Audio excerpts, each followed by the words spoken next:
Ladies and gentlemen, it's time to take your seats. Welcome to the virtual Boulder Theater. I'm very excited to have you with us. I'm Sarah Jennings. I'm the director of the New Venture Challenge, and I'd like to thank you for tuning in to the 12th year of NVC Championships. This adventure started for me joining the university in August, and our team started on this NVC journey in October of last year.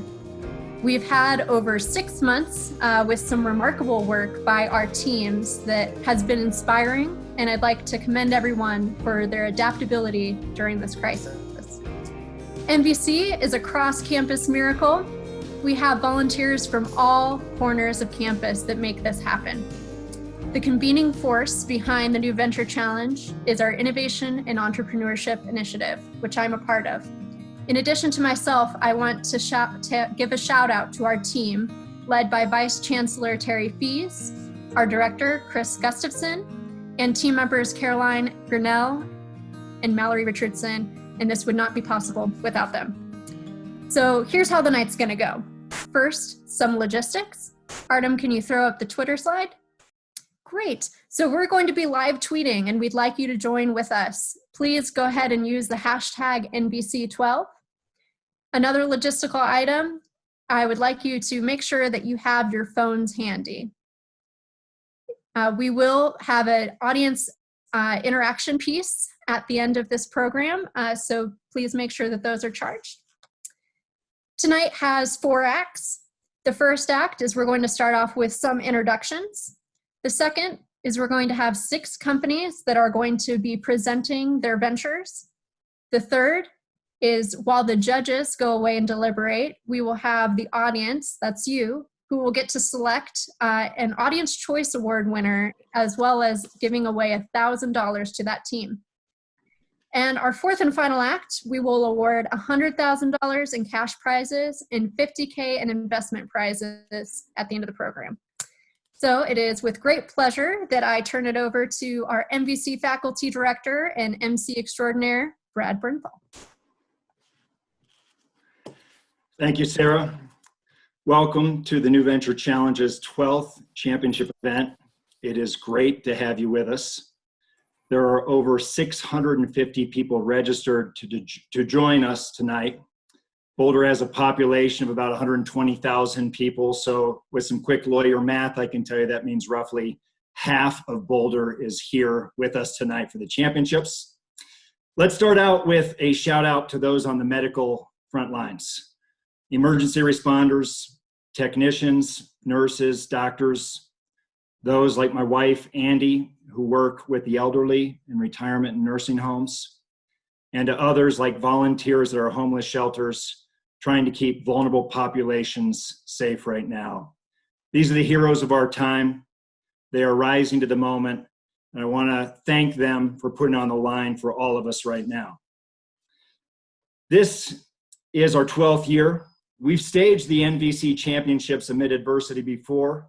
We've twice been hit by April snowstorms, but we've never seen anything like this. And we've decided to move forward with the NVC Championships for 3 reasons. First, tonight we're going to get over $100,000 in cash to students at a time in which the job market is going to be tough. We're getting $100,000 out at a time in which they're going to be able to use this for their companies more than ever. Second, we're going to highlight responses from CU to the crisis. More specifically, we're going to highlight responses from CU's entrepreneurial community to the crisis. And third, we're going to celebrate entrepreneurship. Now, the world needs us to mobilize the entrepreneurial skills that are central to the New Venture Challenge. Tonight, you're going to see the best and brightest startups coming off our campus. These companies tackle problems ranging from education to Parkinson's disease to early infection detections. Tonight, you're also going to see snapshots of how CU and our entrepreneurial community is rising to the moment of the COVID crisis. It is now my pleasure to introduce someone who got behind the New Venture Challenge over a decade ago, Chairman and CEO of Zayo Group, Dan Caruso. Dan, over to you. Great. Do you want me to kick right in? Fantastic. So I'm going to start by being a tad political, and this is by intent. Just 45 days ago, we were in a situation where our unemployment rate was at record lows. Our economy was soaring. The global economy was working very well, and people had jobs. Income was rising even at the lower levels. But from a political climate standpoint, the people on the left were far left and the people on the right were far right. And it seemed like, just to verify everyone, yes, it is working great, and he is on the live stream, but not able to patch in with us. The broad, can you give me a cue? World. We will. Kind I of will give you a cue. over. Thank you. A lot of stuff. So even in Colorado, which is known as a purple state, was struggling to stay purple. We were becoming more divisive ourselves. Now you fast forward today, and where do we find ourselves? We find ourselves somewhere none of us could have possibly anticipated. Certainly not with the abruptness of how it happened. It's a pandemic, and the pandemic, we're dealing with the literal aspects of that, but we're also dealing with the economic after effects of it. So as we sit here today and look forward, what's it going to take for us to get back to some level of normalcy?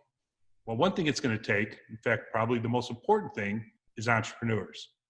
It's companies, for-profit companies, who are scaling and thriving, creating jobs, figuring out what is the solution, what is the antidote to this disease that's affecting us.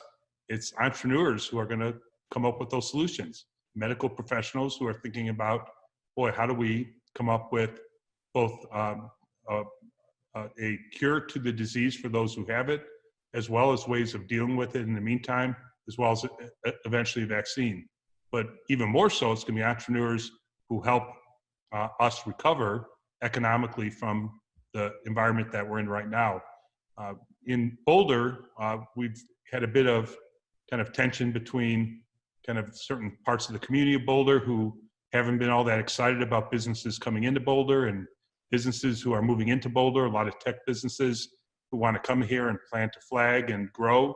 Well, it's going to be necessary for those groups to come together and collaborate, because bringing in sustainable, high-paying jobs, which tend to be tech and innovative jobs, then spills into the community. It helps support the local businesses, the restaurants, the hotels, the tax base, so that we can do the things that we want to do as a community. So never has it been more important to be a young entrepreneur.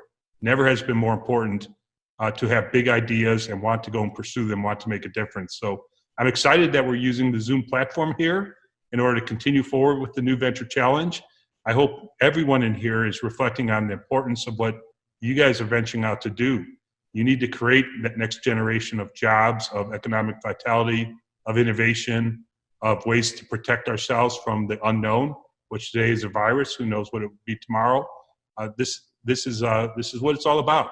It's this type of leadership that you guys are showing by being part of this that's going to make a difference and get us out of this really peculiar situation and uncomfortable situation that we all find ourselves in.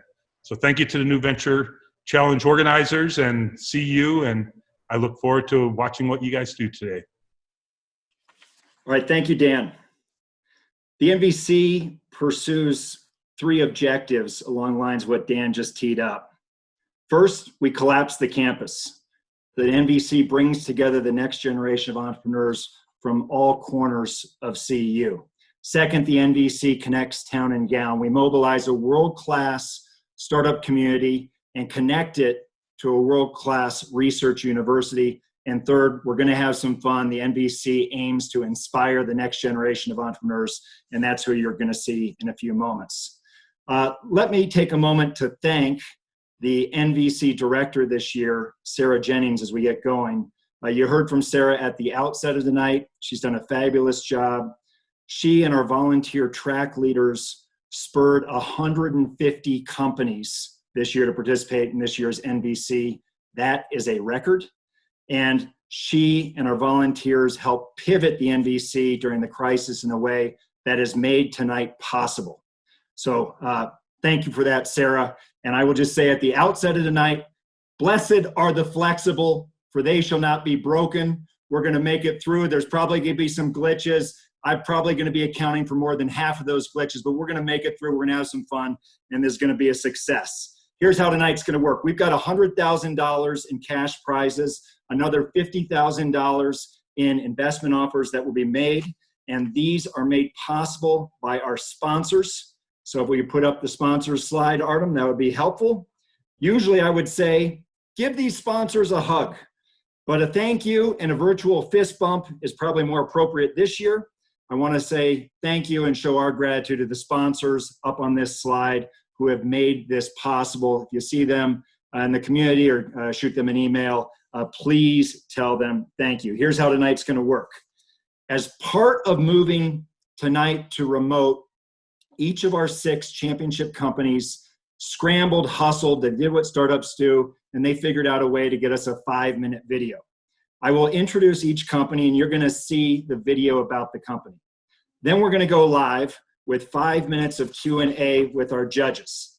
Each finalist team will receive at the end of the evening a minimum of $10,000, and our judges have discretion as to how to allocate another $90,000 in cash and investment offers.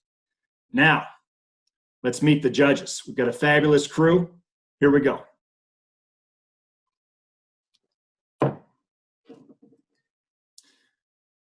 Our first judge has served in numerous executive operating roles at Twitter, Yahoo, Google, and Color.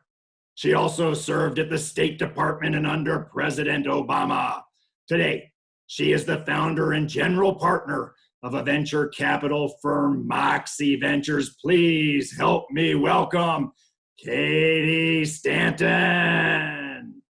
I don't really know how to respond to that wild introduction, but thank you so much for having me. I would say my biggest honor is not the roles I've had, but the role that I have today as a mother of a second-year student at CU Boulder, Ellie Stanton. So look her up, students. And thank you so much for having me. I'm zooming in live from Silicon Valley. Katie, thank you for being on, and we're looking forward to having Ellie as part of this next year here. Now on to our second judge. Our next judge is the only athlete to ever ski in the Olympics and play in the NFL. He's a CU alum, a 2-time Olympian and an 11-time World Cup gold medalist. He is a former football player for the Philadelphia Eagles and Pittsburgh Steelers, and today, he is the co-founder and CEO of Integrate, a marketing software and media services provider. Please help me welcome back to CU, Jeremy Blue. Man, PA address announcers and Michael Buffer, and they all better watch out, Brad, because you're coming for them. Pleasure to be here. Congratulations for making it this far. Went to CU, so go Buffs, and really have a lot of compassion for the companies pitching today. I've sat in your chair for the past almost 10 years, trying to raise venture capital dollars and impress upon a panel of judges or venture capitalists, and you always receive way more no's than you do yeses, no matter who the company is. But we have raised close to $70 million of venture. So, I'm excited to be a resource, hopefully, to you guys, and maybe ask some questions that make you think about your business deeper. But congrats, because everybody's getting some cash. So right on. Awesome to have you here, Jeremy. Thank you. Our third judge has a background as an award-winning journalist. She has deep expertise in communications, including service as communications director for the LA School District under then Superintendent Roy Romer. Today, she's the Vice President, Strategic Communications with the Gates Family Foundation, which makes powerful contribution to Colorado in education, natural resources, and community building. Please help me welcome Melissa Davis. Wow, what an intro. Thank you. It's such a pleasure to be here. It's so exciting. I've just been really, really impressed getting to preview some of these amazing presentations, and I'm just really looking forward to this evening. Thank you for so many of these are addressing some really important issues in our society, and I'm really excited to hear more from the participants. So thank you. Thank you for joining us, Melissa. And our fourth and final judge is an NVC Championships veteran. He's a recently retired venture capitalist, an adjunct professor at CU Boulder, where he's had to co-teach with me for over a decade. He is also a musician. Please help me welcome my good friend and a longtime NVC judge, Jason Mendelson. Thank you for making me sound so old, Brad. I really appreciate it. Thank you. Very excited for all the teams. This is certainly as strong as a year we've ever had, and can't wait to see how tonight pans out. Jason, awesome to have you here. I think you might be in the wrong theater. Where am I? Oh my gosh, that's embarrassing. All right. Sorry. You want to find us? How about there? Woo! Boom. Thank you. That'll work. All right. Well, let's get started then. And with no further ado, I'm going to introduce tonight's first company. Tonight's first company plays in the risque area of software technical documentation. Caution, this is a racy subject matter. Okay, probably not. But it could be a lucrative space to build a company. They automate quality control for software technical documentation. Their team is Jackson, Jernine, Wyatt, Elizabeth, and Baraka. Please meet DocForge. This is a satellite image of downtown Boulder. There's a lot of information here, but it's not really useful for getting around the area. But this is a map of downtown Boulder. It presents information in a useful way, helping you immediately understand what's where and how to get there without having to explore the area yourself. And a geographic area is actually a lot like a piece of software. To quickly make sense of the world, you need a map. And to quickly understand software, you need documentation. But despite its importance, nearly every software company struggles with it.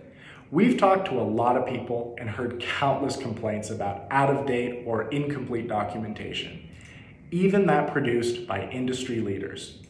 So that's why we're creating DocForge, an intelligent tool to help software companies maintain always up-to-date documentation in half the time. My name is Jackson Roberts, and I love to build software.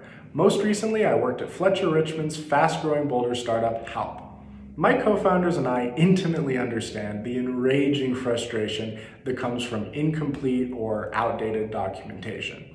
So we're setting on a mission to eliminate it and save millions of developer hours.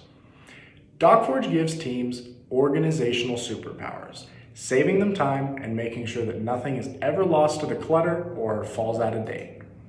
Most software companies already have a lot of documentation and even more code, but no way to track how they relate. And this causes documentation to quickly fall behind the product. DocForge makes it effortless to keep track of how your source code relates to your technical documentation. Users create these relationships using simple annotations that are made easy by DocForge's super smart autocomplete. DocForge allows customers to search for and reference source code incredibly fast without switching apps. It's as easy as @mentioning someone on Twitter. And because it tracks these relationships, DocForge can detect stale information before it's too late. By tracking all your documents' relationships to each other, as well as their relationships to the source code, then monitoring that source code for changes, so when an engineer sends in an update, DocForge can automatically flag potentially stale docs and put it in a place where your team will actually see it by integrating with the code review tools that your team already uses, such as GitHub. Users can get information from and launch DocForge right from GitHub. Then we help them process their queue of flagged documents, making commit messages from developers convenient to access and giving a reason that each document was flagged. Users can even escalate a document if they need more information from someone else to update it. These docs don't look like they need updates, so we're done. What would have been a long, uncertain process of interviewing team members and then finding related documents to update takes just minutes with DocForge. And this allows our customers to ship product updates with complete confidence that their docs are up to date. And none of our competitors do this. They generate more clutter and let documentation silently become stale with nobody noticing until it's too late. But DocForge is smarter, meaning you can maintain always up-to-date documentation in half the time. Based on research from McKinsey & Company, we estimate that our product could save about $35,000 a year per 10 team members, while only costing about 5% of that. This means that if DocForge was adopted by the portfolio companies of Foundry Group and #Angels, we think it could collectively save them over $10 million a year. And they'd be in good company. 2 customers have demoed our product and given us great feedback that we're currently iterating on to deliver a new version very soon. And we've gotten feedback and interviewed several more and are working to expand our funnel as quickly as possible. Plus, it's free to start and has dirt simple pricing. Finally, our team is highly capable of executing our goal to save millions of developer hours. We have experience in a diverse set of areas, and we've worked at some great local companies. So, if your software company is ready to maintain always up-to-date documentation in half the time, DocForge is ready to help. Thank you. Okay. Whoa, hello. Thanks. That was a great presentation. So first question for you guys. You know, a lot of this documentation issue is because developers hate doing it. That's been my experience, at least. You say you're building a very simple solution. How many different developers have you spoken to? Because this is going to change the way they behave to some extent, and I want to see how much of an impediment that could be. So if I can just jump in on that. We've interviewed dozens of developers. It's probably in the mid-20s. We've also talked to lots and lots of dedicated technical writers. And we're particularly interested in developers that also write documentation or dedicated technical writers. And so even if developers hate writing this stuff, it is getting done at some point within their company. And so that's not really a problem we're trying to solve. We're just trying to make companies that do have documentation and allow them to keep it up to date way easier. Jackson, good presentation. I can tell you from my perspective, and over the last 9 years, we've gone through a couple heads of technology, and every time there's a new team that comes in, you hear the same story. Hey, our documentation is terrible, or like it doesn't exist, right? And so I think part of the value prop that maybe was under highlighted here is the transition as companies go from a small startup to a growth stage company, and the ability to keep all that documentation in one area. I don't think that exists. Can you hear me okay? Yeah, you just cut out, but I can hear you clear now. Yeah, someone put me on mute, but I unmuted it quickly. Maybe I was getting cut off by the music at the Emmys, I don't know. But the point is, I think you may want to highlight that a little bit more. Why doesn't GitHub do this? Why doesn't Confluence do this? Some of the big players in this space, why do you think they're neglecting it? Our secret sauce is our code intelligence. So what DocForge does is it supports over 26 programming languages, and it doesn't just monitor files, it intelligently understands how your code relates to each other and only flags documentation if significant changes have occurred or changes have occurred somewhere else that is referenced in that file. And since we're using some cutting edge code intelligence technology powered by SourceGraph, whose CEO is also interested in our product, and none of our competitors are doing that, we believe we have a competitive advantage due to our code intelligence. Great. Well, you said you've got a couple of customers right now. Are they paying you or are they free? They're free. It's a great way to do it. Big endorsement to that model. Try to get as much feedback as you can. Yep. Jackson, feel free to add me on LinkedIn. I'll connect you to our CTO, because this is a real world problem that we maybe will be your first paying customer. But the question I was really getting at is that, if this is successful, and I guess you could make this argument for anyone, right? So it's kind of a bullshit question, but like what stops a big player like a GitHub or Confluence to just turning this on really quickly? What's the competitive advantage? You talked a little bit about your code. Maybe that's what it is. That's actually a really challenging question. Our mission is to make technical documentation great across the board. If someone were to rip us off, that probably would be good for software development in general, but we have explored the avenue of software patents as a potential means of protecting our intellectual property. I got a question. One of the issues with software is always just like, how quickly can you get it up and to market? Are you guys, where are you in that process, like in terms of how the testing and kind of cycles?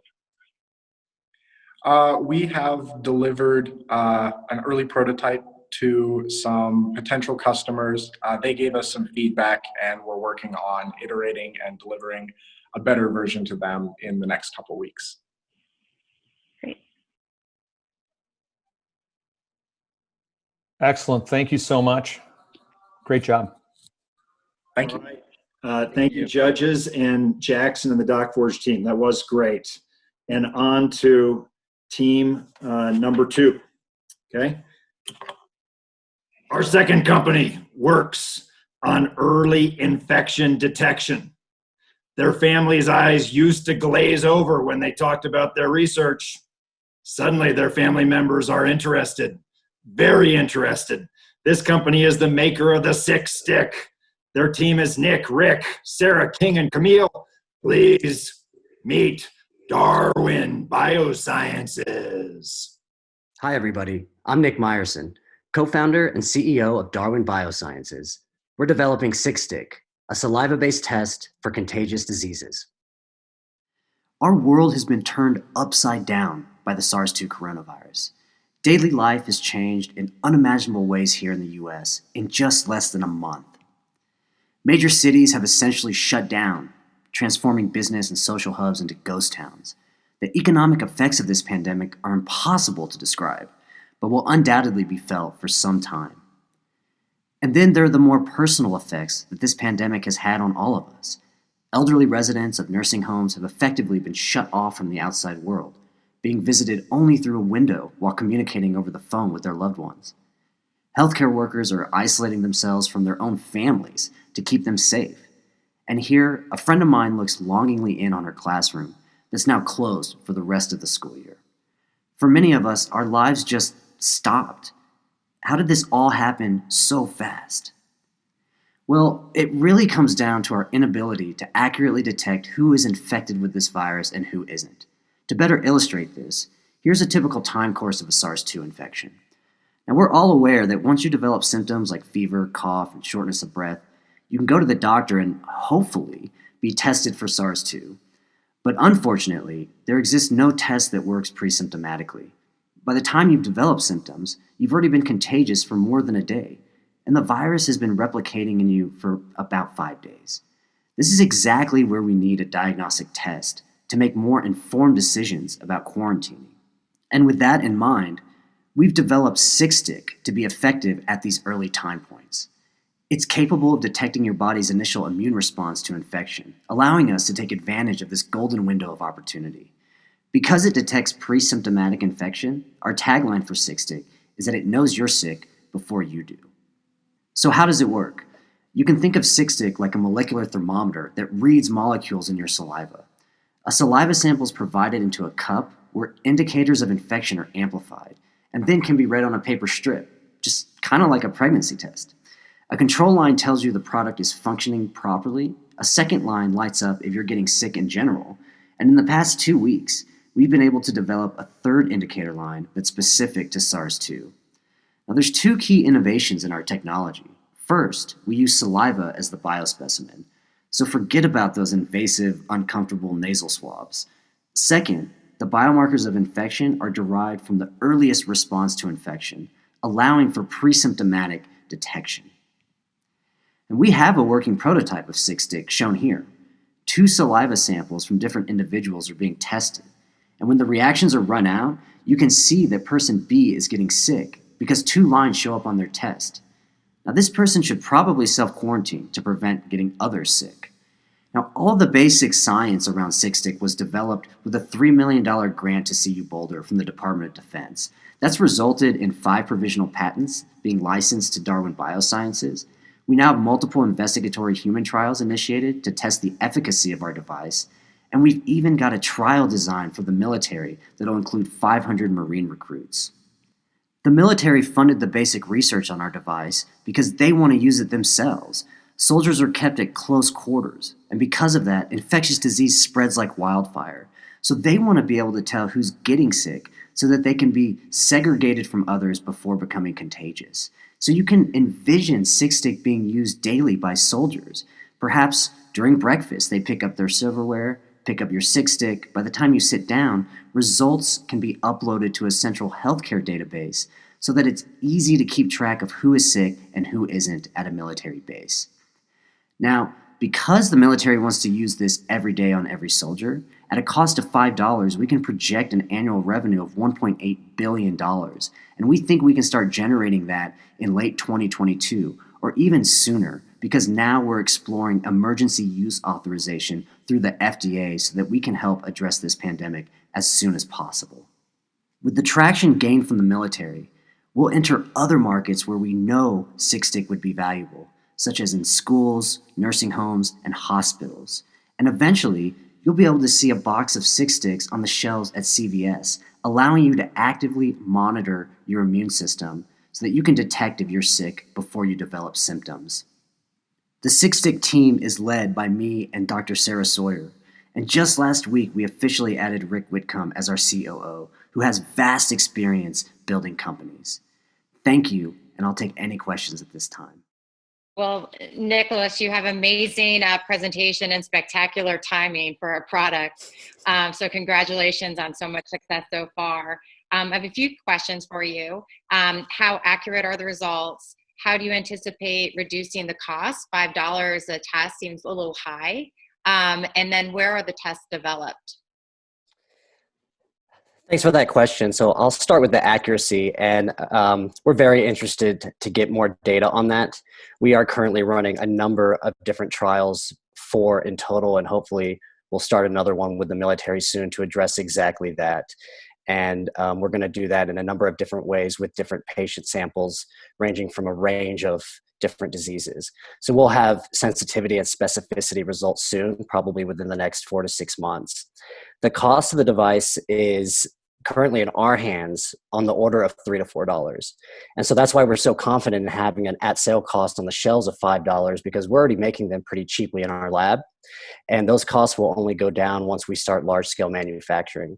And we've recently collaborated with a company called Orthogonal Diagnostics, and they're amazing because their CEO actually invented the lateral flow strip, and they're going to be in charge of manufacturing, and they've already started doing advanced prototyping with us to incorporate the strip into a saliva collection device.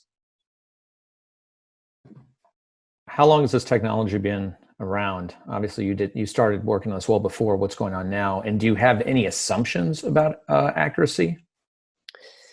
Well, we've been working on the fundamental technology behind the device for many years. Ever since I was a grad student, I've been studying the immune response that's now being worked into the device. The funding from the military is on its 3rd year, and so that's a basic science grant, and we're now moving into fundraising to develop it commercially.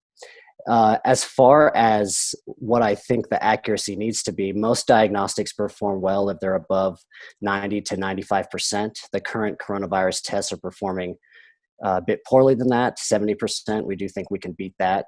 And so that's the ballpark that we're looking for. However, we've been running some epidemiological modeling for the military showing that even below 95% accuracy, being able to put somebody in quarantine, even if they're not sick, which would be a false positive, you would shut down an entire transmission chain. And the military, in their minds, seems to think that would be worth it. So for a consumer application, the sensitivity needs to be pretty high, but we think in some cases we can get away with it being a little bit lower, because all that would happen is a false read on you being sick. Well, congrats on a great venture. It's not often you can be an entrepreneur and save people's lives, save humanity for that matter, given what we're experiencing right now. So congrats on spending your time really well. I just wanted to poke on the economics a little bit. Did you say you're hoping to sell it at $5 and you're currently making it for $4 or $3?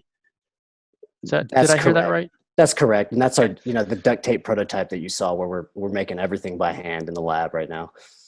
So stores want to make a 100% margin. So if you sold it to a store for $4, they're going to want to sell it for $8.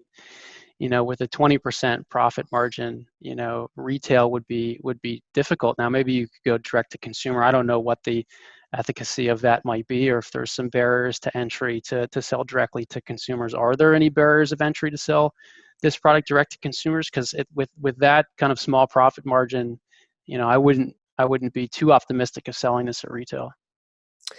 Yeah, so to be perfectly honest, our route to the consumer market is not perfectly clear to us. We've devoted almost all of our time until very recently, the past month, making this device for the military. And you might know the military doesn't do a whole lot of cost-benefit analyses. If there's a benefit, they're going to pay whatever it takes to get it. And so that's what we've been targeting our cost at, so that they would be able to afford it for every soldier every day. And so in the future, very soon, as we're envisioning going into places like CVS, we want to see 6-stick boxes on the shelf there. We'll have to do a lot of research into how to really do that and what kind of costs we need to bring the product to. I can say that similar devices that are sold over the counter, like a pregnancy test strip or other at-home tests for various things, typically sell at prices that you're saying, $8 to $12 a test, sometimes more than that. So I think that we can improve our profit margins, perhaps by comparing our prices, by increasing the similar price. products. Yeah. Makes sense. Thanks a lot, Nicholas. Really appreciate it. Great job. Thank you so much. All right, that was terrific. Thanks to Darwin Biosciences. We're going to interject a notes from CU, or postcards from CU, in response to the crisis. And this one started 2 weeks ago. About 20 of us from CU's entrepreneurial community got together and talked about a potential response. And the students, the staff, and a few faculty members that are involved have been absolutely amazing. And they've been putting entrepreneurial tools right into motion. They resolve a pain point, bias towards action, navigating a world of uncertainty, and most importantly, working collectively as a community. And in 2 weeks, that team has now built a platform called Humankind. And I'm proud to say that as of tonight, Humankind is live. My 8th grade daughter, Quinn, has been involved, and she created a short video explanation. Artem, please cue up Humankind.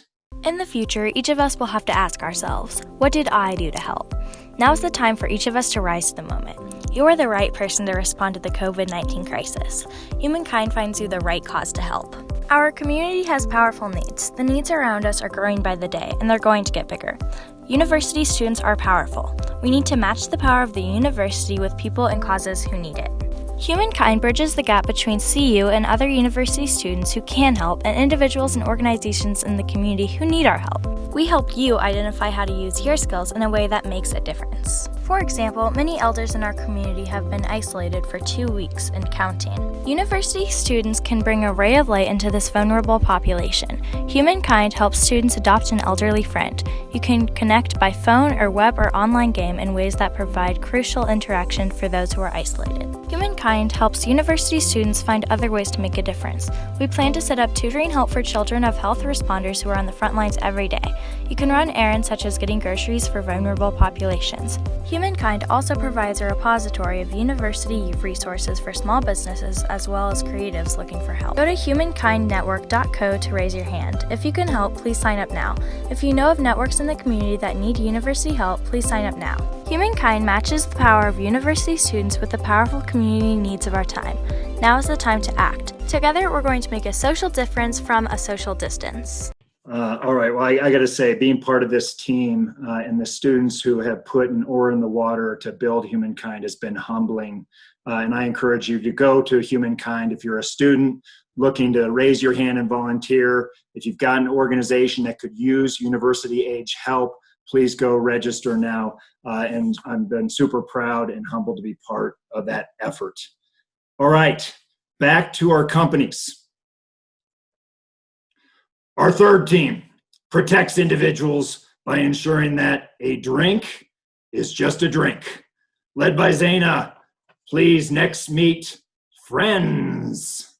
Hello, my name is Zaina Pieper, and I'm the CEO and founder of Friends. Your daughter's or sister's college experience should be as safe as it is exciting. But that's not always the case.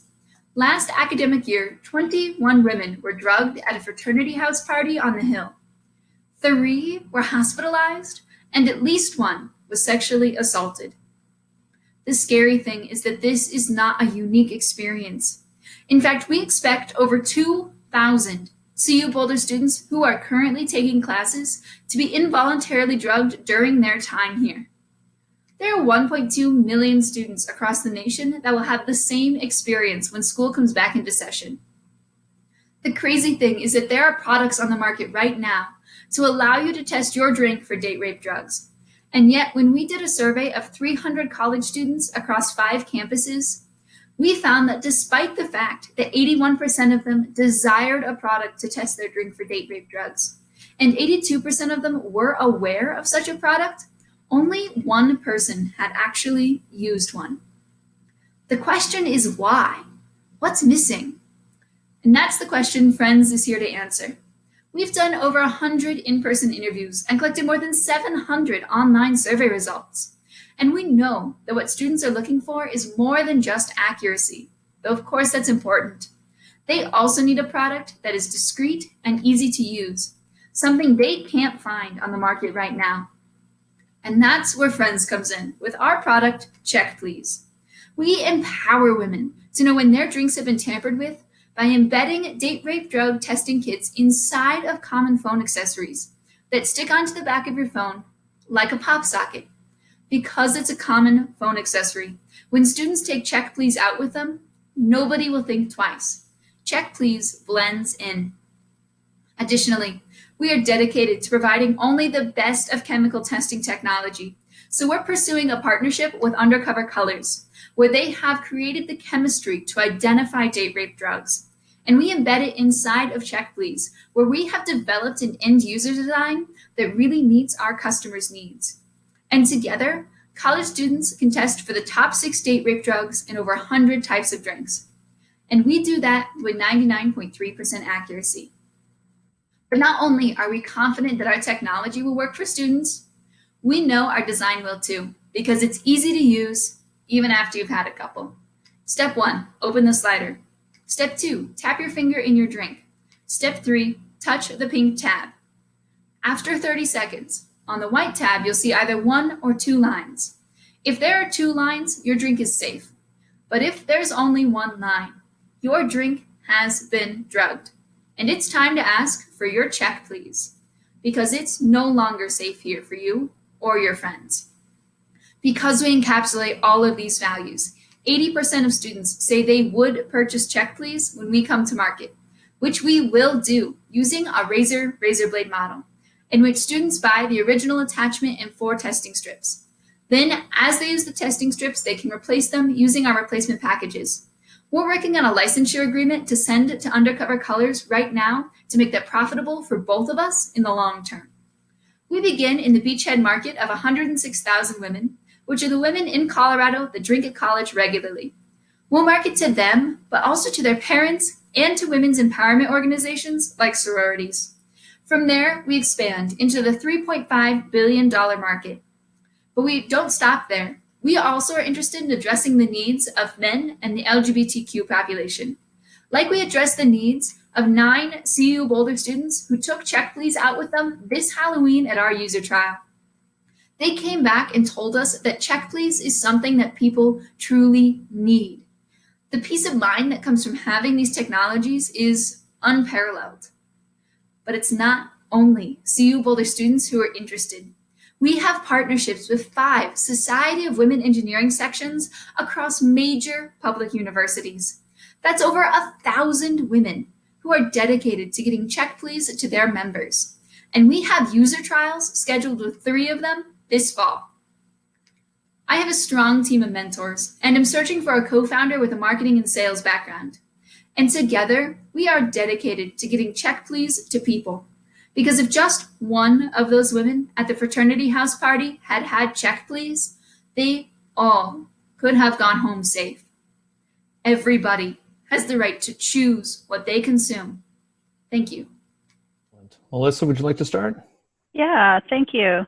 Thanks so much. Hi, Zaina. Great to meet you, and it's great to hear about this idea. You're clearly addressing a really important issue, especially to your fellow college students, and sounds like you made really good progress. You mentioned that there were other items already on the market for this, and that you kind of determined that uptake or just their usability was the issue, and you said that you did a trial at Halloween. What did you learn from the trial, and did you change anything about your product as a result of the usability that would make it more marketable? Yeah, so we actually learned a lot of things at the trial. The first of which was that the original design that we had, this is the current one, was probably 1.5 inches or 1/2 inch bigger in diameter. And students said they really didn't like that it didn't fit their needs. So we shrunk it down to the exact diameter of a pop socket so that they could put it on their existing phone attachment if they already had one. Additionally, they wanted more fun and interesting designs. They wanted to be able to customize it. So we're working on trying to develop that capacity right now. Okay, thanks. From a cost standpoint, if I understand it, these strips are going to cost the end user about $4 a piece. Is that correct? $4 to $5 a piece? That's about where the technology is right now. We're working with undercover colors, and of course, as we begin to scale, that price will drop. Okay, because I mean, you're basically doubling the price of a drink, correct? If they're going to use one for every drink they have, I assume they're going to have to budget basically $4 to $6 extra per drink, correct? If they used it for every drink, that would be true. However, based on the user interviews that we've done with all of our students, we found that they actually aren't interested in testing every drink. They're primarily interested in testing when they're around people that they don't know, right when they've come to college, when they're having experiences like Halloween or fraternity rushes where they're meeting new people, or when they start feeling like they've had more to drink than they actually have. So they shouldn't be using it for every drink based on our customer interviews. Zaina, this is awesome. Really impressed with your presentation and the accuracy of the results. All of you guys have been so good so far. This is a really hard group of entrepreneurs to judge. I also just wanted to mention, less of a question, but it came to my mind, like every bar on the planet tries to get women in the door. That's why it's ladies' night, ladies drink free. Think how much money bars spend to get women in the door. Well, what better marketing than to create a go-to-market for a B2B go-to-market to sell this to bars all across the country. So maybe you can like create a women's network of bars that are like certified members of what you guys are doing. So a safe place for women to go, and there could be a little stand or a setup where you grab your drink and you do it and the bar pays for it. Because again, think how much money they spend to get women in the door, right? So I don't know. I think I see that you're the consumer side of this, no doubt. Back of the phone makes sense. You always have your phone with you. But I think you could have a B2B model as well to get it to market. But great stuff. Thank you. Could the technology be put in a glass, for instance? So or is it only a strip? Have you looked at other locations? For instance, to Jeremy's point, could a bar have all of their glasses have sort of this technology so that each glass lights up or does something if there's been something put in there? We could certainly branch into other product lines where we take this basic idea of taking discrete items and putting them in the hands of people and expand that. So maybe like those coasters or circles that can go around your drink. I'm sure there are a variety of things we could do.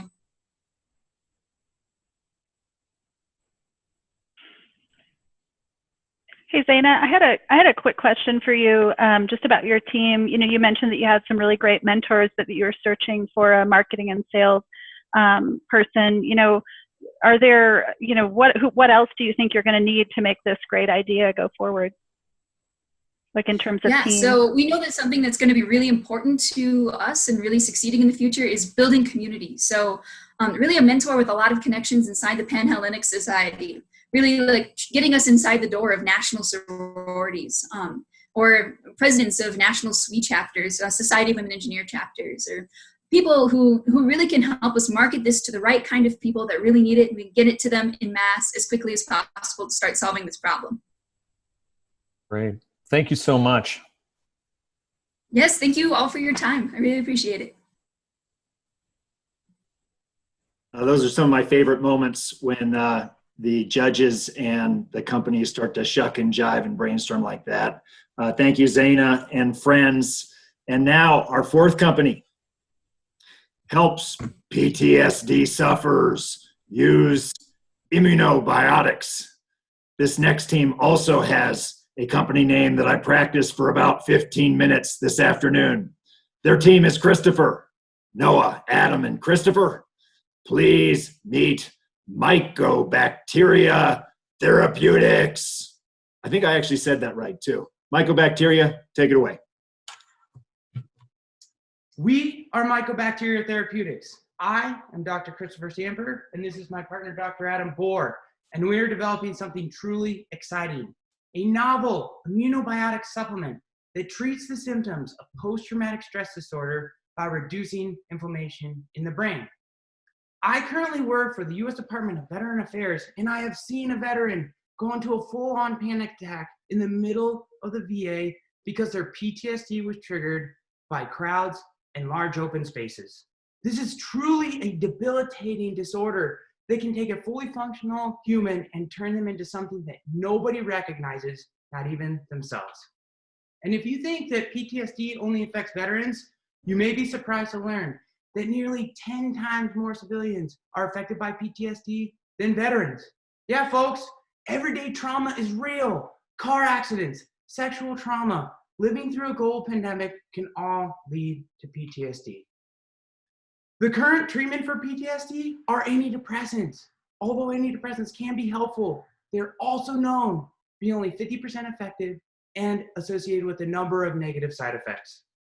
Antidepressants may not be working very well because they do not address all of the causes of the symptoms of PTSD. Through 20 plus years of research in Dr. Christopher Lowry's lab at CU, we have determined that in part, PTSD is caused by inflammation in the brain, which antidepressants do not treat, highlighting the need for additional therapeutics. We are fulfilling this need by introducing proprietary immunobiotics. What are immunobiotics? Immunobiotics are essentially probiotics that we have hacked and developed to be beneficial for mental health.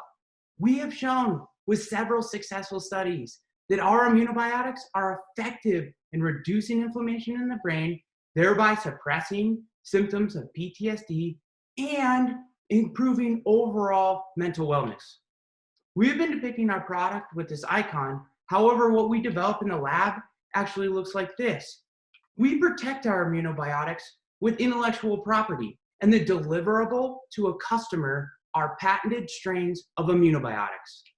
And our go-to-market strategy is to engage in exclusive licensing agreements with physician-based supplement providers such as these. During our customer discovery, we were told that this industry is starved for new research-backed products, and that our approach to treating mental health by reducing inflammation in the brain is the next big thing in supplements. We feel that this segment is ideal because of existing distribution networks with integrated physicians. These providers get our immunobiotics directly to the integrative health practitioners that then prescribe them to the patients that need them. Through customer discovery, we learned that supplement sales can account for up to 40 to 50% of these integrative health practitioners in a year. And the treatment of PTSD is a large market at roughly $8.3 billion a year globally, 50% of which is in our initial market of the US and North America. Our targeted share of this market is $300 million. And in order to achieve that, we need to reach integrated physicians. Our partners employ sales forces that educate and sell directly to these physicians. We estimate that we could reach 250,000 patients. At a price point of $99 for a monthly supply, that translates into $300 million a year to our supplement provider partners. Our cut of that is an industry standard licensing fee of 5% of sales, translating into $15 million in revenue. Now, while that is really exciting for us, it's just the start. We know that our immunobiotics can have benefits for mental health outside of PTSD, including anxiety and depression, opening up a much broader market. So far, we've completed 30 intensive customer discovery interviews through the NSF I-Core training program at Anshin's, and recently submitted a small business technology transfer grant in the amount of $900,000. That grant was scored in the top 15%, providing validation for our idea, and funding is anticipated in July of 2020. This, along with other grants, would get us to the milestone of a patentable product ready for commercialization. And we've assembled a team that is more than capable of achieving this milestone, including 2 CU professors that are experts in the fields of neuroscience and microbiology. So in closing, The need is clear. the market is ready. Will you help us treat PTSD? Great job, guys. First of all, you look fantastic. Hey, I we're love right on. the cowboy ties. Great look. You clearly dressed for the occasion. Love the mission too. PTSD is such a big problem. Brain health is such a big problem. So I love that you're addressing that. And you guys probably know that suicide is the second leading cause of death for humans under 35 now, only next to accidents, right? So PTSD, all these things play a role, in overall brain health. Really the first question that comes to mind is, how are you measuring inflammation in the brain, and have you been able to complete any double-blind placebo studies to show the results of your supplements to reduce that inflammation in the brain? Yeah, that's a great question. And so to the first part of it was, how do we measure inflammation in the brain? And there's many biological molecules that are made by the immune system that we know are either systemic or in the brain. And so systemic would be outside of the brain. And we've been measuring chemicals that are very specific to the brain that are produced by cells called microglia, which are like a neuron's immune system. And those produce molecules that are recognized as inflammation. We measure those, and that's how we get our results, is that we can show that our immunobiotics reduce the levels of these chemicals that these microglia are producing. And then for your second question, the industry is getting to a point where, I don't know if you can see my screen right now. Yeah, we can see it. So the industry is understanding that the current pharmacological treatment is just not making the cut. And so the NIH and many other scientific institutions are very interested in looking at alternative treatments for PTSD. And so we are entering the realm of using probiotics, using immunobiotics for the treatment of PTSD in double-blind, gold standard placebo-controlled studies. But to be clear, those studies haven't happened yet, correct? They're in progress. Actually, we 2 of the members on our team are actually involved in the study that I just showed you. I have a kind of a follow-up question to that too. This is really a fascinating approach to this problem, and really all new information to me. But I was wondering, on your timeline there, you talked about that some of the validation you felt you got was that you were in the top 15% of a grant application. Are you still pending for that grant, or it looked like that was pretty big NIH money if you got it? Do you have that in hand, or is that still pending? That's a great question. It's good timing. We had a discussion today with the program officer from the National Center for Complementary and Integrative Health. We had initially submitted that grant to the National Institute of Mental Health, and it got kicked back to the folks at NCCIH. They just felt that it was a better home for that grant. So we discussed some budget modifications today with them. They're a little bit smaller than an IMH, but we feel like it's a really good home for our research. They were really encouraged by what we were doing, so much so that they reached out for us for a revised budget scope of work to be able to run it through them. So when you get contacted with a program or by a program officer like that, it means they're going to fund it. Mm-hmm. Great. Congratulations. It sounds promising. Yeah, thank you. Thank you. So you said you're going to file for patents. How come you haven't filed for a provisional already? They're not real expensive these days to get a provisional patent. What's been the wait? And don't discuss anything that would get you in trouble because you haven't filed it. But I'm just wondering why you didn't immediately jump on that. I think you should ask the retired Jason Mendelson for some pro bono work to get you that patent. Dude, I have not been a lawyer in many years. Thanks, Jeremy. Yeah. So for the strains that we own, we need to do the efficacy trials still, which is what we're going to use our NIH money for. And from preliminary patent discussions that we've had with the university, most people think that we need a strain by indication in order to apply for a patent. So far we've gotten an agreement to option the strains to us from the University of Colorado so that we can do our efficacy trials that we propose through the NIH.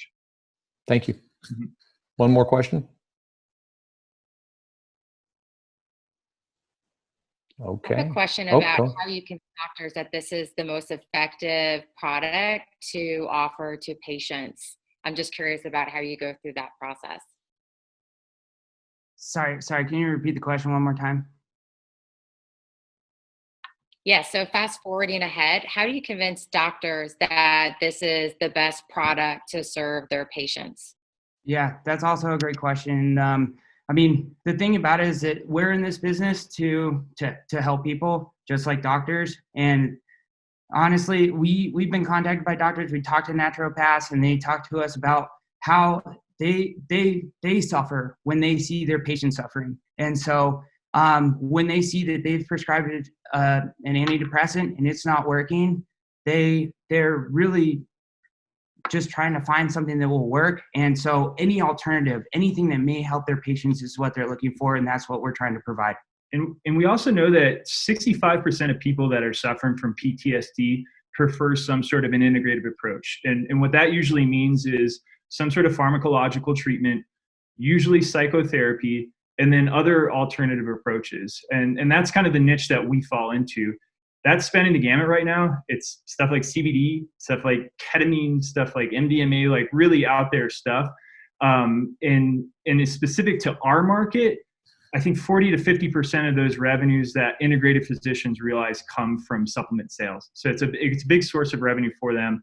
And again, all part of a more integrative, complementary approach to treating something that's extremely complicated. Can I just ask one quick follow-up question? Very quick. We're over time. Yeah, just interested in, and I'm sure you've seen the studies come out of Johns Hopkins on psilocybin, and now we're seeing states and cities start to decriminalize psilocybin and potentially someday make it into a supplement. Are you guys paying attention to that, or are you on that trend? Do you ever see yourselves going in that direction? Yeah, we've talked a lot with some integrative psychiatrists that were really in the loop on that. Honestly, we see it more as being sort of a complementary treatment with those people. We see them more as being synergistic, that we can work with them on a more well-rounded approach to treating PTSD. We think it does something completely different than what psilocybin and MDMA and ketamine and all these alternative treatments do. Yeah, we see it. We're going to have to cut there. Sorry, guys. We got to move on and keep everybody have the same amount of time. But great job. Thank you. Appreciate it. Yeah, thanks to Mycobiotics, Mycobacteria. God, I got it right the first time. I shouldn't have tried it again. And thanks, guys, for rolling with the technology punches as well. That was very well done. One of the NVC's core goals, as I mentioned at the outset of tonight, is to collapse the town and the gown. That is to connect up the university and the startup community. And the power of this next collaboration, collaboration is highlighted in our next example of one of CU's responses to the COVID crisis. Kyle Judah, a colleague of mine who heads up entrepreneurship in our engineering department, and Vikas Reddy of Occipital have teamed up to help feed the front lines. Let's take a look at this video. Good evening, everybody. My name's Kyle Judah. I spend my days working with scientists, engineers, faculty, and researchers to help them go from idea to real-world impact as the Executive Director for Entrepreneurship and Engineering. But over the last couple of weeks, my efforts and my time have been really focused on helping to pull together a grassroots effort to support those who have been most impacted by coronavirus in our community. We call it Feed the Frontlines Boulder. And the idea is very simple. We're raising tax-deductible donations from the community to help drive support of local restaurants and their staffs who've been decimated by the coronavirus over the last month. In turn, those restaurants provide healthy, fresh, hot meals for healthcare workers that are on the front lines of the fight against coronavirus, so they have the fuel they need to keep going over the next couple of weeks and months. We are thrilled to have a partnership with Boulder Community Health Foundation to help take in these donations, transfer the money on over to restaurants, every single dollar going to ultimately the restaurants and their staffs, and help support the people who need it most. Because healthcare workers shouldn't be worrying about where they get the next meal over the coming weeks and months. We've had this live now for about 10 days. We're incredibly lucky to have raised already $350,000 from local donors like Brad Feld and Amy Batchelor, Dan and Cindy Caruso, and so many members of this community. So if you can contribute $5, $500, $10, it really helps make a difference for the lives of these healthcare workers and to help support the folks from the hospitality and restaurant industry who've just been absolutely ravaged by the coronavirus over the last month or so. You can find more information by going to feedthefrontlinesboulder.org. We thank you for your time. We thank you for any donation you can make. Let's help pull this community together to support those who need it in the coming weeks. Feedthefrontlinesboulder.org. Thank you. Love it. I've heard about you guys already. I didn't know you were only 10 days in. Congratulations. I thought it was, such a great idea. It's not clear to me. Are you guys a 501c3 or is this a for-profit? So, Jeremy, this is Brad, and you have gone for the okie doke. The team is actually not on. That is one of the quick responses to the COVID crisis that have bubbled up across campus. And great. How do we support that one? Yeah. So awesome. I'm hopeful on Twitter we can make sure that people who are watching can get behind it. It's awesome to see what Kyle and and others have done there. I want to move on to team number 5, and I'm running out of microphones, so you can see that we're going to the high class one. Nice. Our 5th team created a straightforward path to teaching in the circuitous world of circuit education.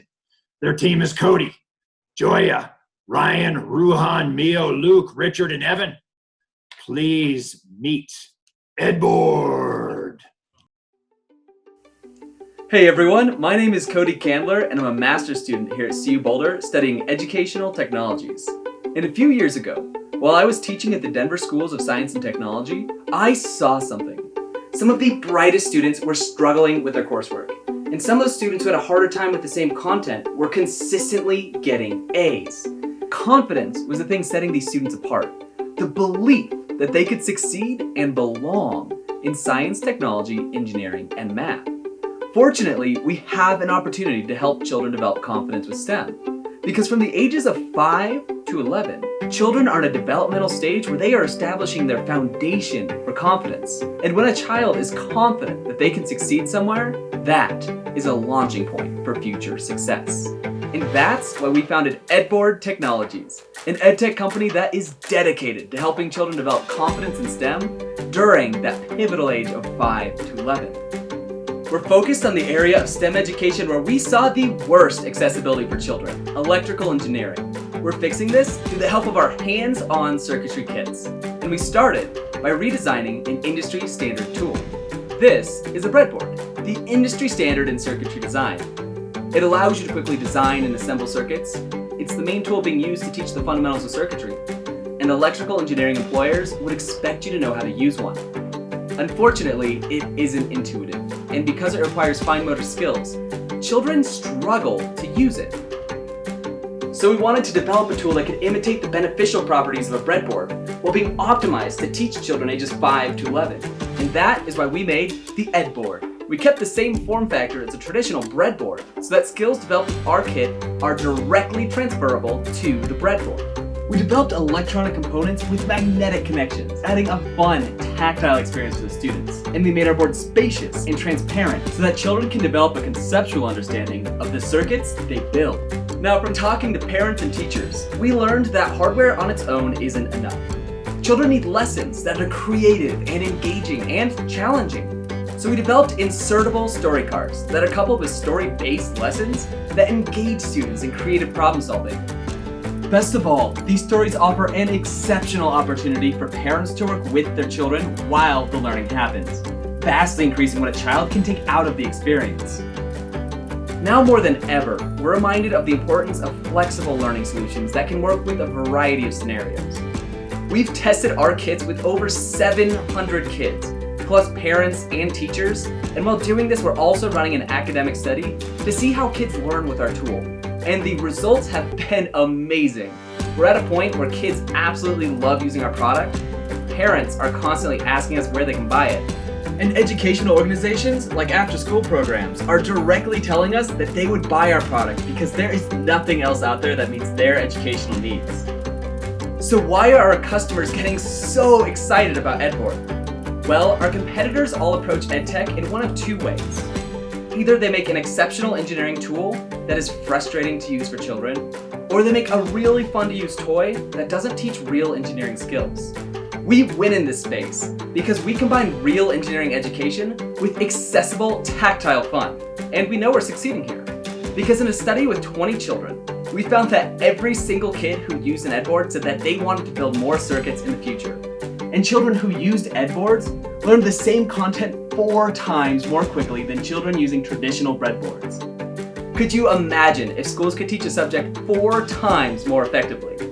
Now, because our product works so well for getting kids excited about STEM, and parents are lining up to buy it, we've refined our prototype into a production-ready model for our Kickstarter. This will allow us to ramp up production, receive market feedback, and build brand awareness. Following our Kickstarter, we'll be selling our base kits online, competitively priced at $39.99. And of course, no parent likes a toy that is designed for short-term use. That's why we offer our online educational materials and engaging expansion kits that can be purchased individually or through our subscription service at a discounted rate. Our goal is to get 200,000 EdBoard kits into the hands of kids in homes, schools, and after-school programs within the next 3 years. Funding we received through New Venture Challenge will help us to surpass that goal by financing marketing, manufacturing, and key hires. Our team of dedicated engineers, entrepreneurs, and educators are combining a technical expertise with a passion for what they do to develop creative solutions that are getting kids excited about STEM. We are EdBoard, and we are so excited to change the way that kids learn. Melissa? Yeah. Hey, oh, sorry. It's Melissa, going up first. Sorry about that. Hey, Cody, it's such a, thank you so much for the presentation. It's a really sharp looking product. I've got a 7 and 11-year-old and it looks really fun. And I was just wondering, first of all, just what the age range is for the story cards. Like, is this a toy an educational product that will grow with the kids and they have, different grade level, it can grow with them over grade levels? Is it a flexible product like that? Yeah, and I'm going to pass you to our CTO and curriculum designer, Ryan Good, to talk about that.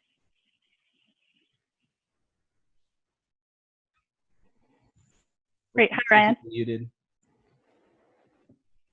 Yeah, our product is definitely designed to scale with children as they age. So the EdBoard is the base board, but we also have 2 larger boards, an EdBoard Plus and an EdBoard Max that can accommodate larger, more complicated circuits for older kids. But yeah, we're going to be able to accommodate to the entire age range, 5 to 11. So we'll start them out at 5 years old, and then as they become more acclimated to circuits, they can advance onto the more advanced boards and eventually go onto a breadboard and do everything that an industry electrician would be doing. And just a follow-up on that, just so like as a price point, as a parent, are those 3 different $39.95 base boards, and then you just buy the cards to put on them to keep it fresh? Yeah, so the base kit is our EdBoard standard pricing model. And then following that, we have all these expansion kits that come out at $19.99 each. And those range in a huge variety of topics. We have actually about 3 years worth of curriculum that we've lined up to develop. So we've got 32 monthly release plans already set up, ranging from like radios to story stuff where like it's a circuitry heist, or you're like designing a water park and you have to figure out how to do that. So there's this really fun, engaging aspect to it too.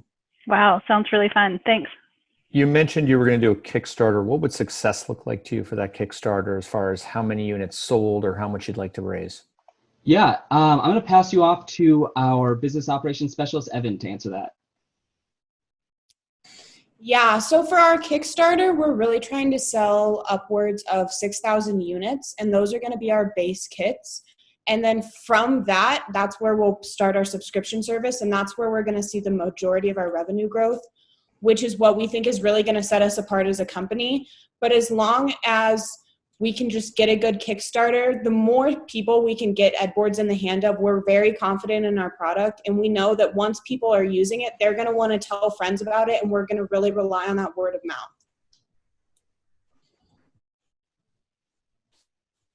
I thought this was amazing. You had a great marketing presentation and it was very thorough and got me excited. I wish my kids are too old now, but I wanted to buy this for all my kids' friends. So you did a great job there. And as an aside, I know Debbie Sterling, who started Goldie Block. So if that's a connection that can be helpful, I think there's a lot to learn. Thinking ahead a bit, how do you think about your distribution strategy? Is this something on Amazon? Is this something that you want to do online digital advertising for? How do you think about this going forward? Yeah, so our plan right now is to sell on our website online. That we know that's like an initial thing. Our goal is to get enough traction to where we can have the quantities to reduce our bill of materials and suddenly be able to work out the cost that is built into selling through distributors. Very early when we were first forming this company and we had the idea, we talked to SparkFun, who mentioned that if we ever got to a point where it was an actual product ready to go, we should talk to them again, and it finally is. So we definitely want to talk to them again about that. But yeah, so for now, it'll be selling on our website and then eventually, hopefully, through distributors.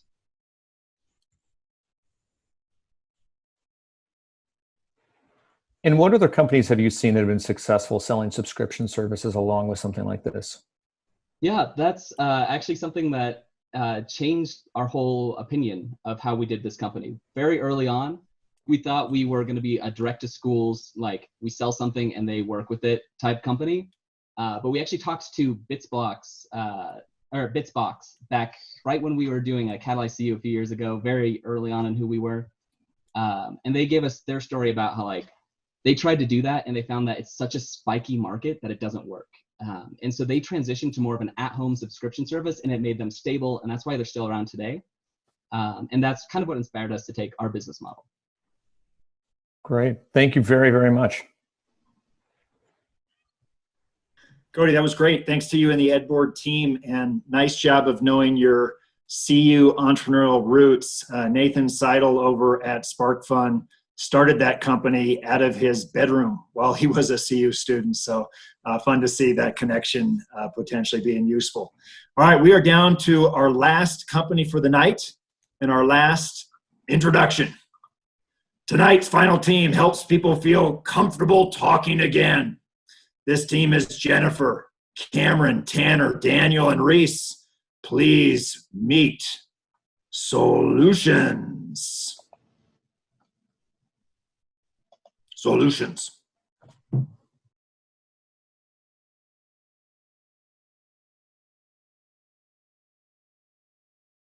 Hello, my name is Jennifer Krejcia, and I'm the CEO and co-founder of Solutions Tech, where we are innovating to give people with Parkinson's their voice back.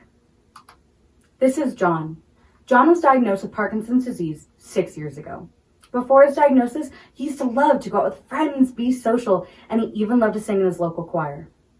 A little over a year into his diagnosis, John began to experience hypophonia, which is a condition where the muscles used for speech are weak, and it causes his voice to drop in conversation. He has no idea he's speaking too quietly until someone reminds him to speak up. The more this happened, the more embarrassed he became, and eventually, John began to isolate himself from both friends and even family. And unfortunately, John is not alone. Roughly 90% of Parkinson's patients have hypophonia. With this in mind, we've created Speak Up.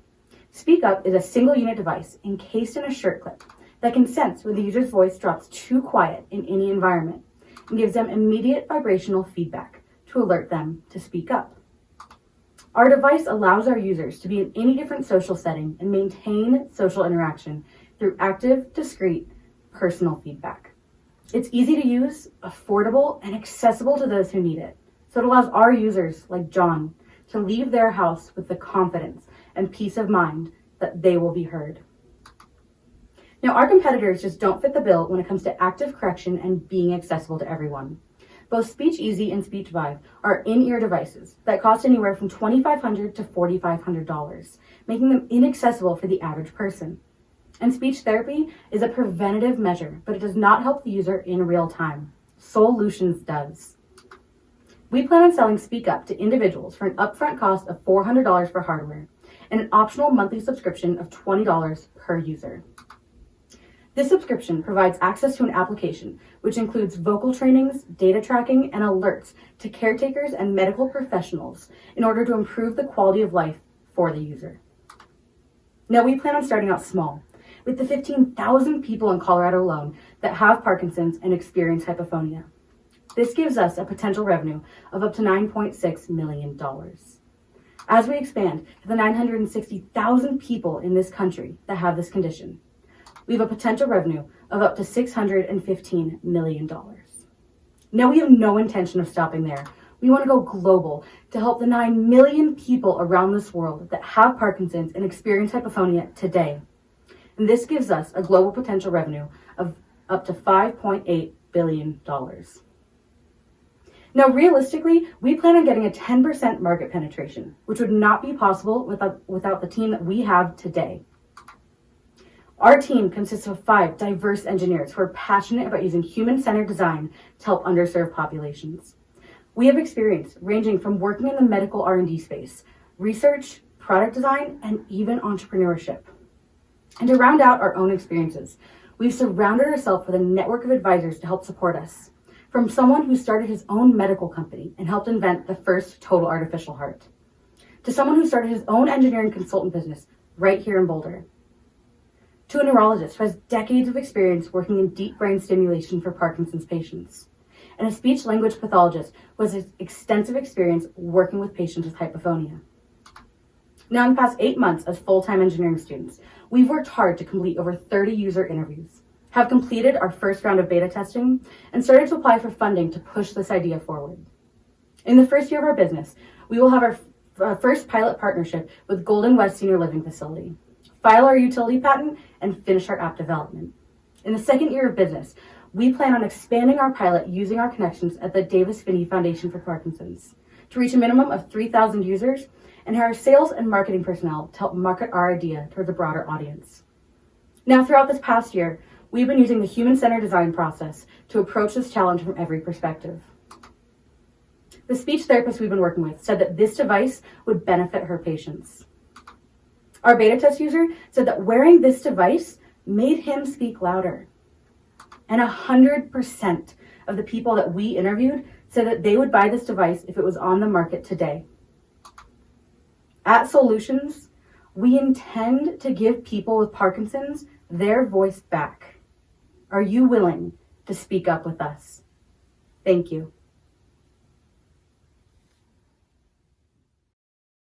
Testing. I think we're back. Great presentation. Quick question. Why the monthly subscription? Why not just sell it at a fixed cost, sort of like a Fitbit, wear it forever? I assume your margins are going to be pretty healthy. It's not a very complicated technical device, I would think. How did you come up with your pricing model?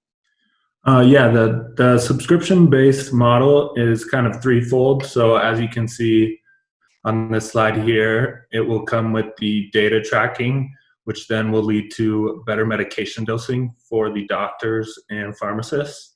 And then it will also come with in-app trainings, which will help better the care for the users. And here's an example of the training. Okay, I understand that. Let me ask it a different way. What's your margin going to be on the device if you sell it for $400? How much are you going to make off of it?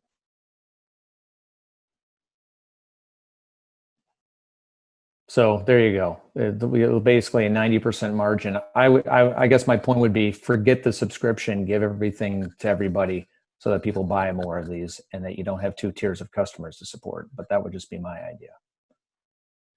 Yeah, we I'd have like to the quickly, Cameron. What are you paying for this for the subscription? You said the access to the data analytics. Is that basically just a graph that shows every time that it vibrates that your voice was too low, or what else is in that software that may be valuable?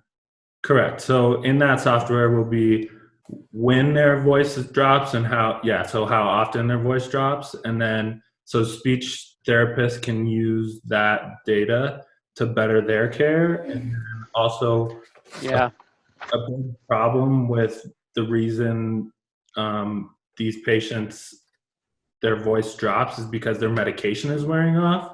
And so if you can better dose their medication so that they consistently stay on a level dosing, then their voice won't drop as much.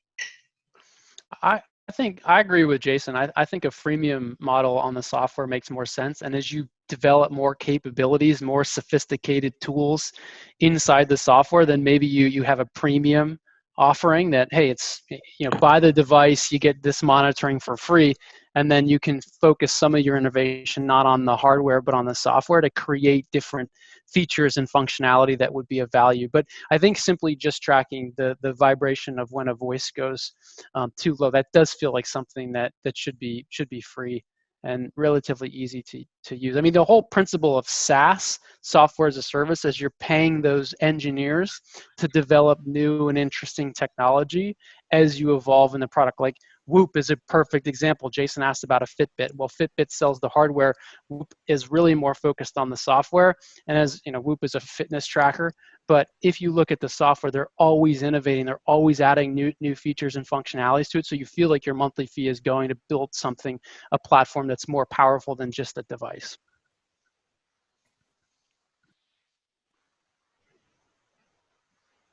Katie, Melissa, do you have anything?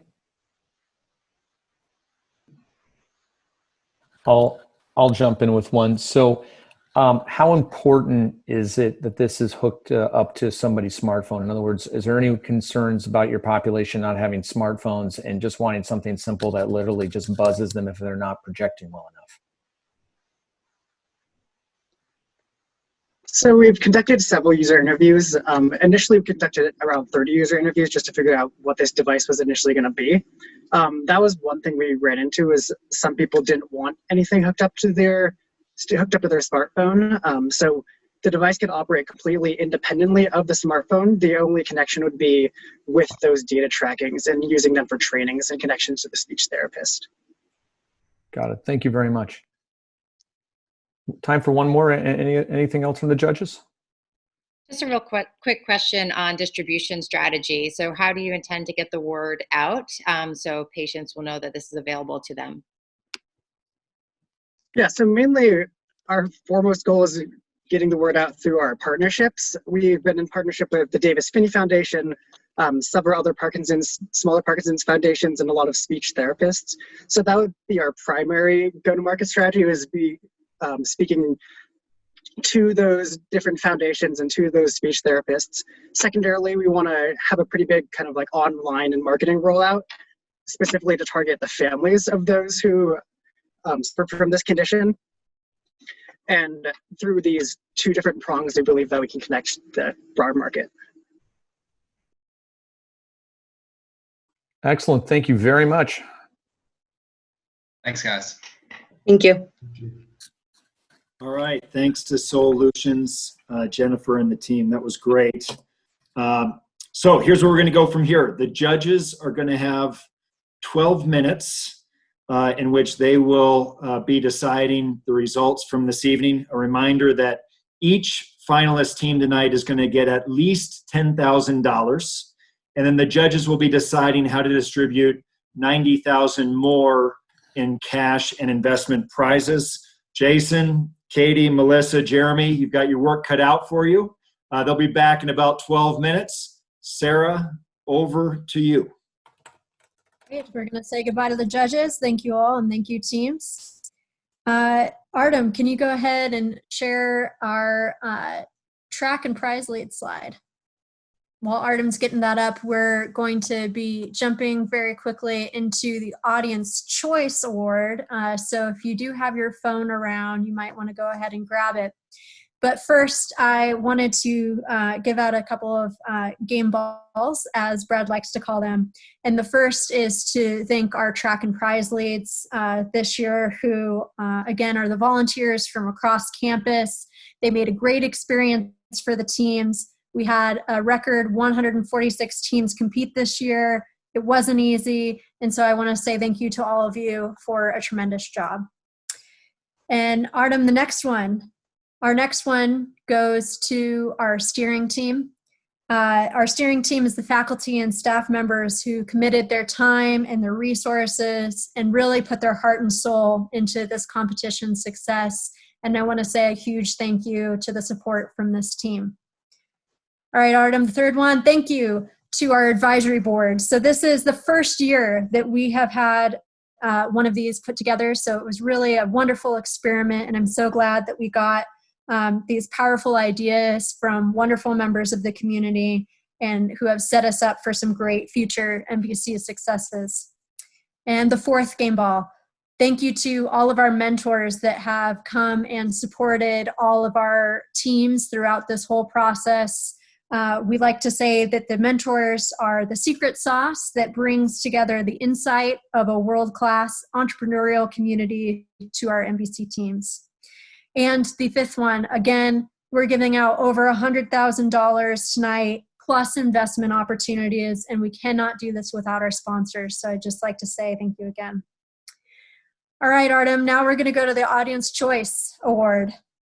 So for this one, we had, again, 146 companies. You got to see 6 of them here today, which was really exciting. But I want to go ahead and highlight a couple of other exceptional companies that are competing for the Audience Choice Award tonight. You, as the audience, will have the opportunity to award one of these 3 teams $1,000. So it really is in your hands with your phone.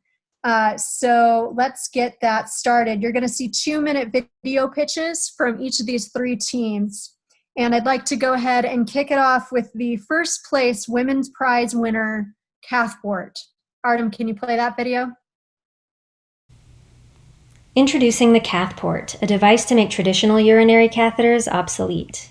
I'm Sarah Hecht, a pediatric urologist and inventor of the Cathport. Millions of Americans need catheters to empty their bladders, and catheter-related complications are common and expensive for our healthcare system. Moreover, having a catheter is a miserable experience. Just ask your grandfather. There has been no meaningful innovation in catheter technology for nearly a century. These are your options if you need a catheter. You can have a tube placed permanently in the bladder, which is connected to a urine bag that you carry around with you, or you can pass a catheter through your own urethra several times per day. Our solution is the Cathport, an entirely novel bladder drainage device. This is a low-profile channel which connects the bladder to the abdominal wall. It opens to provide easy access to the bladder for a catheter to pass, then closes to sit as a discrete button on the lower abdomen when not in use. This gets rid of cumbersome tubing and urine bags and avoids the genitals entirely, which eliminates the possibility of most complications seen with traditional catheters. So which would you rather have? If you picked the Cathport, you agree with the over 40 patients, nurses, and doctors that we've interviewed. We've come a long way since idea conception just last summer, particularly with prototyping and testing. The business opportunity here is significant. The market potential is 24 to 48 million devices per year in the US alone. There are existing reimbursement codes to ensure patients don't have to pay out of pocket, and the Cathport is an entirely novel bladder drainage system, and our intellectual property portfolio prevents others from entering this market. Lastly, I invite you to listen to my patients or perhaps to someone you know who has had a catheter. This is a real opportunity to make a meaningful difference in millions of people's daily lives. We can do better. Will you join us? Great, thank you. So that was Cathport, everyone. Next up, we have the winner of our Sustainability Prize, which was a new one that we awarded this year. And that team is Fed, Farm Eats Direct. Artem, can we play that video? Hello, and welcome to Fed, Farm Eats Direct. I'm Donna Merton, and as a chef in the picture below, I'm going to take you on a journey to connect people and food. Our first stop is the farm. This is my family, fifth-generation farmers who have taught me the value of no waste. But apparently the rest of the U.S. has not gotten the memo, with over 20 billion pounds of imperfect produce that remains in fields annually. Fed captures this loss, converts it to profits through being a mobile processing unit. And how does it work? You have farm surplus, you have the community, and in the middle is a gap. Fed fills that gap. Fed travels to the farms, harvests the surplus, and converts it to beautiful products back for the community, from meal plans to catering, all the way to social events. We have a great network of farmers we work with, and even small businesses such as Moxie Bakery. How do we make money? Multiple revenue streams, from meal plans to being a food truck, and we project $380,000 in our first year. Fed is a transformer. It can transform from a processing unit all the way to a mobile food hub for markets. Fed started as a retail brick and mortar store in downtown Boulder. And as this food hub, I realized they can't be fixed. They must be mobile to be agile in a local food system infrastructure. This is my team of food industry experts everywhere from McDonald's to Mountain Goat Farms. This is how it works. Fed is in the center and travels to farms within a 20-mile radius of its center. This is our business model concept template. Once we have figured it out, we're going to create a franchise model and create a local food infrastructure throughout the United States. Fed is already an environmental leader, so jump on board and join Fed as we create an impact in the local food movement.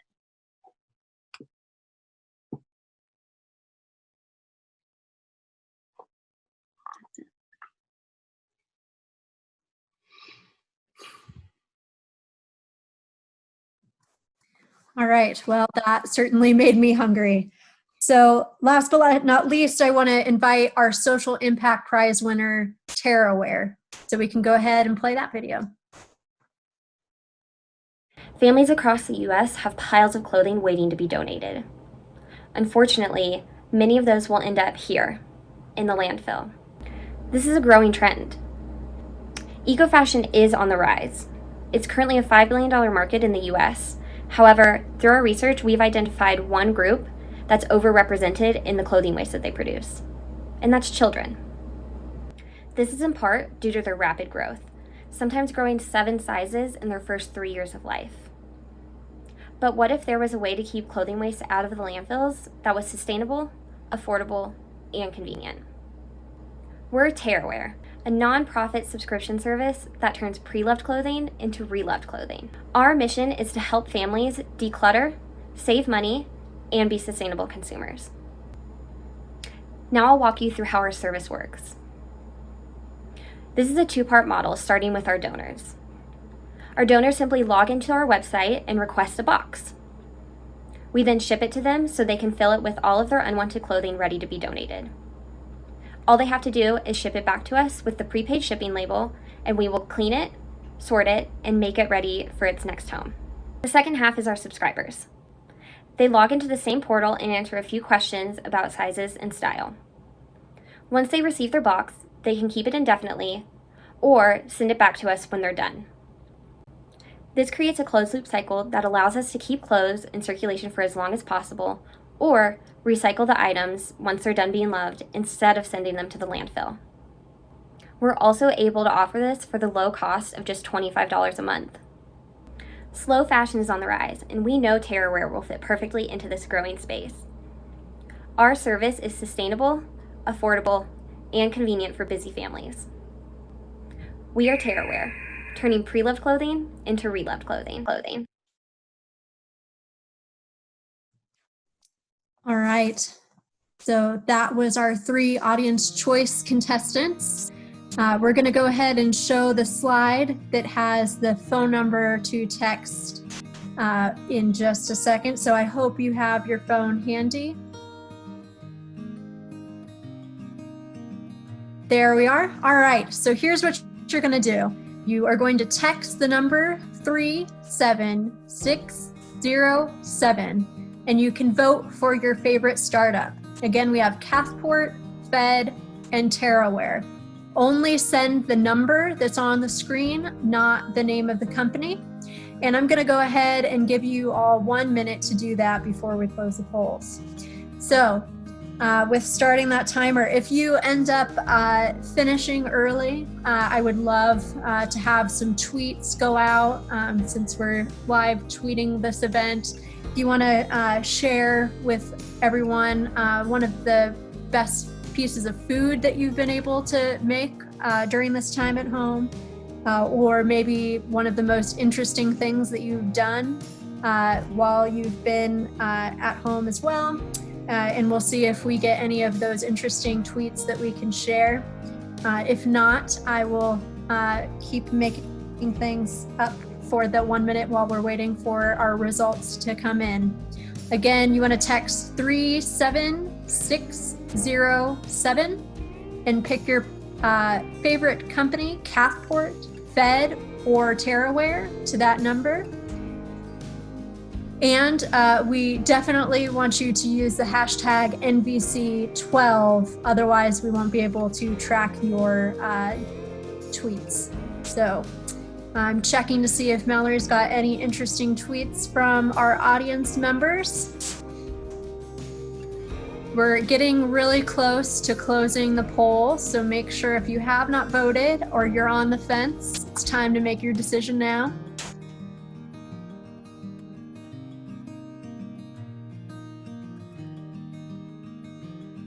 All right, I am going to go ahead and close the polls now. So while the judges are still deliberating, I'd like to go ahead and change gears for tonight. So Brad talked a little bit about how our campus and our community are responding to COVID-19. And you've already seen videos on Humankind and Feed the Front Line. Next, I want to share with you our efforts on Make for COVID, Co-Venture Forward, and Buffs Together. So to kick it off, I'd like to play the Make for COVID video with Becky Comerick. Artem, can we roll that one? Make for COVID is a Colorado community of people passionate about serving our medical professionals. Our mission is to provide protective gear for all medical professionals across the state.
To sign up, to learn more, or to make a donation, go to makeforcovid.co.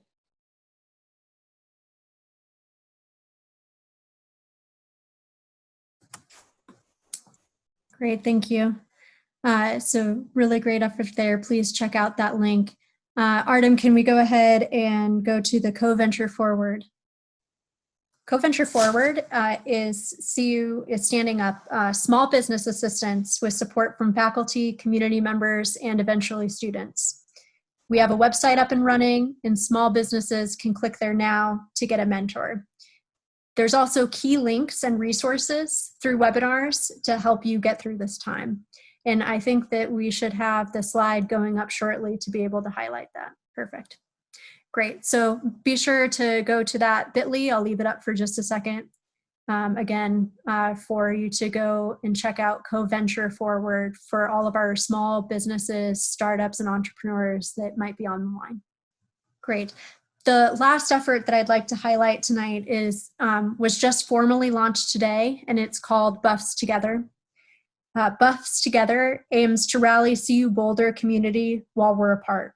It's fueled by a $1.6 million matching grant, and CU Boulder has launched a campaign called Buffs Together to bring the campus community around efforts to assist fellow Buffs and others during the COVID-19 pandemic. Please check out colorado.edu/Buffs Together for more information. Great. And I am going to see how our judges are doing for just a second here. We're going to be bringing them back shortly. I believe they said 1 more minute. But now is the exciting part. We're about ready to enter Act 4, where we'll be bringing back all of our teams. And teams, if you're listening right now, you can go ahead and hop on while we're waiting for our judges to come back from their breakout room. Really excited to see you guys. I hope you're all waiting in anticipation, as am I. And we will be bringing back Brad Bernthal, who's been our awesome MC, and our superstar season judge, Jason Mendelson, who will be coming back with the announcement of the winners. So we'll just give them a second or two to come back. Okay, welcome back, everybody. So we just spent what felt like 2 minutes in actual time, but it felt like an hour of arguing. My goodness, was this tough. I think it's the only time Jeremy Bloom and I have ever argued at each other. So Jeremy, hopefully we can not true. Okay. You know what? I've said it before. I'll say it again. The companies get better every year. This year was a whole nother level. In fact, I got texts and Voxers from those of you watching going, oh my God, what happened to this year? This is incredible. Every company here could have won a previous year easily. But we had to make some hard decisions. And with that, I turn it over to my friend and colleague, Brad Bernthal.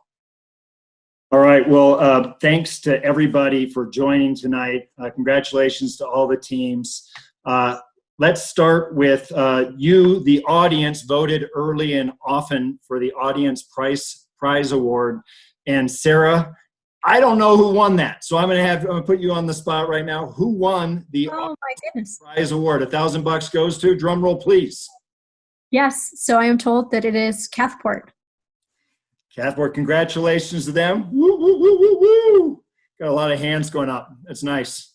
All right, and as Jason said, man, the deliberations were tough.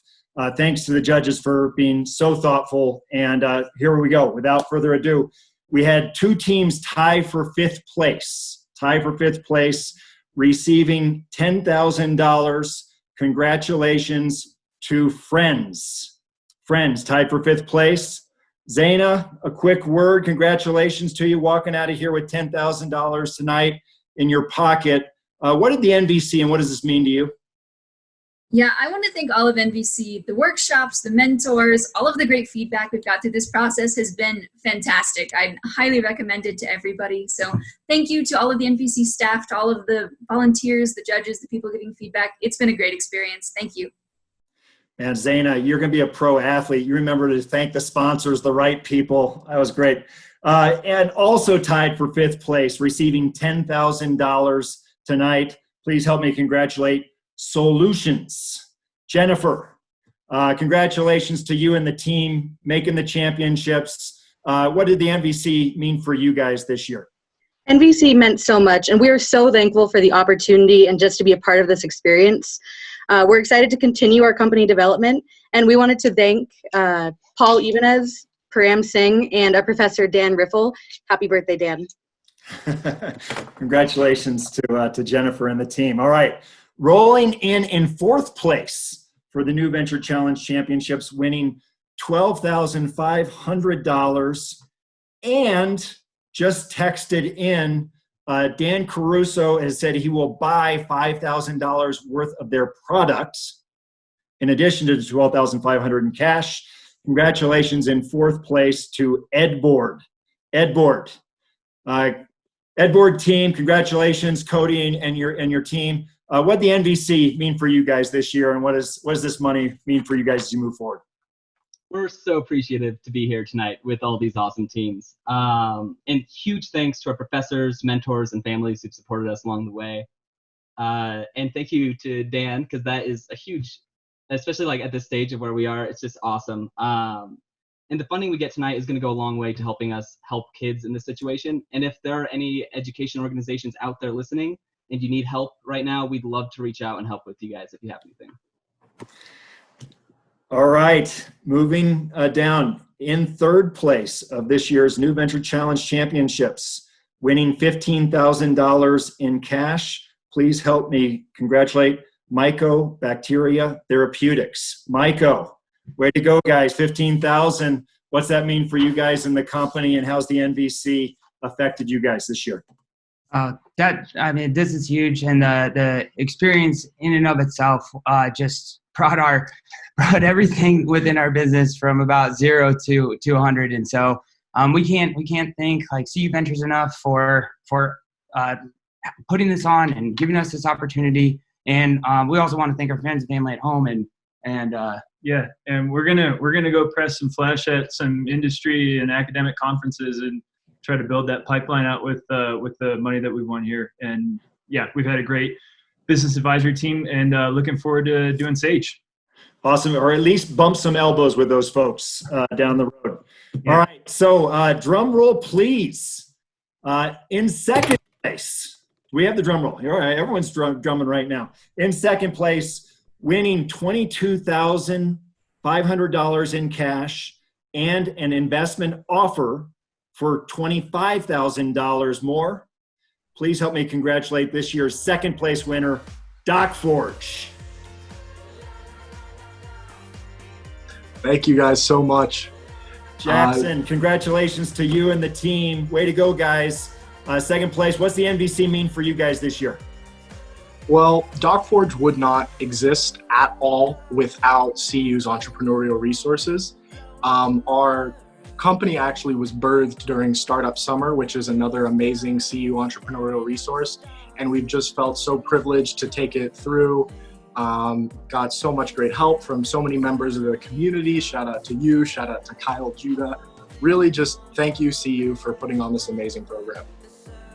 Jackson, it's been so much fun to watch your team come along over the last year. And I'll just say, without betraying too much of the judges' confidence, they really believe that you guys have a chance taking this forward, as well as all the teams. But good luck as you guys take this forward. And help me congratulate this year's New Venture Challenge champion, $30,000 in cash and a $25,000 investment offer. Congratulations to Darwin Biosciences. Darwin, Nick, way to go, man.